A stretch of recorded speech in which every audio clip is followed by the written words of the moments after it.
I want you to take a look at this goal, okay? And then I want you to ask yourself, how did we score this goal? I want you to ask yourself, how did I score this goal? Did you see it? If you didn't, don't worry, because I'm going to teach you exactly what you need to know, and you'll be instantly able to score more goals and create more space. As creating space is the number one thing that separates good players from average players. Here, try to focus on a pattern. Look at Ethan. Now, keep focusing, okay? Look at Chabi Alonso. I'll lose the ball here briefly. Don't worry about that. Just pay attention, okay? I want you to pay close attention on Thierry Henry. You see? Now, how am I able to score this goal? And this overpowered mechanic is insane as well. Guys, it is all about understanding player movement. It is something that even I myself, I thought I knew this, but I really didn't know it that well. See, I've told Mendy to run, okay? Just look what the AI does. The AI goes back. You see, the AI drops back just because I trigger one simple run. And this is what happens whenever we play even online. I'll tell him to run. He drags their defense with him. Now, it serves as a decoy run, like I explained in the Were Gang video as well, which you can watch later on.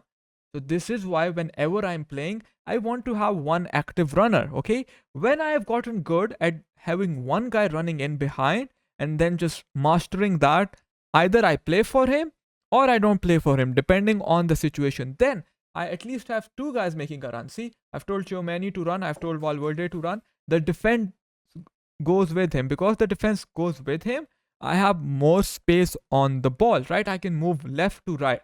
Most players, when you guys are playing, if you are building on the left side, you'll just build like this here. Instead, trigger this, tell Mendy to run, right? See? And now rotate, go on the other side. Tell your right back to run. This is how you create space. You drag defenders with the movement. You don't trigger runs to play passes. This is what I learned from the top players like Anders. See, tell Mendy to run. Don't use him. If you randomly trigger runs without understanding what happens when you do them, you will end up being a headless chicken. This is why I recommend that you come and kick off and then get a feel for it, okay? Make it a muscle memory. But remember this, when you are triggering runs in the build up and the opponent is pressing you, you will concede counter attacks because this is something that you are not good at, okay? And it's fine. It's all right. But just get a feel for it.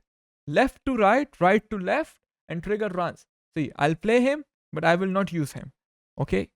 So many times, guys, I do it and I have space for a shot. Just look at this goal. I initiate a directed run towards Thierry Henry. This is why I'm able to score this goal. I really like this goal that I scored. See, I've told my CM to run. He's making a run. Now Henry takes the defender with him, and this unlocks space for me to be able to play the ball back to Thierry Henry, and I end up scoring the goal, right? But this is my favorite out of every goal. See, I've told Billing to run, and what happens? Look at Konate. The defender is going with him, and he gives me an inch of space to be able to take this finish shot.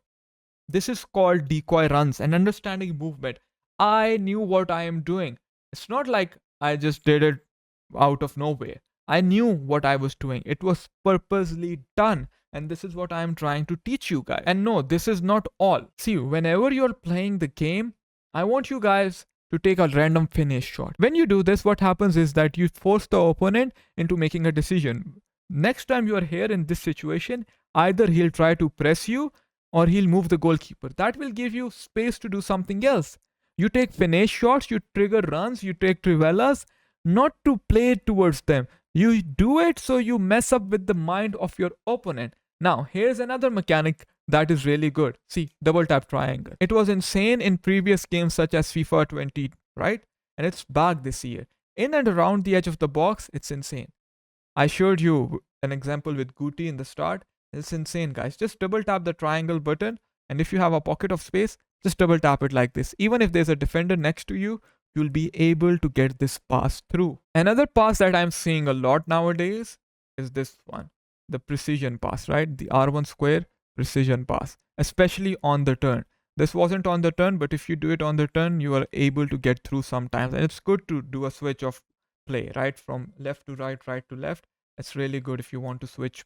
Trust me, playing these first time triangle passes and stuff like this, It's easy, but understanding these little micro movements that will separate you from the average players or even the good players, right? See, understanding this, when you get a feel for it and you are doing it subconsciously, it's muscle memory, you will be able to create so many passing options, so many chances, so many shooting opportunities for yourself that you won't even realize. You won't even realize what you have just done. It will be hard for your opponent to mark two players at once. See, I'll tell Valverde to run, I'll tell Mendy to run. This is how two players make a run in behind. So many people think that only one player can make a run at one time. No, you can absolutely trigger two players to make a run.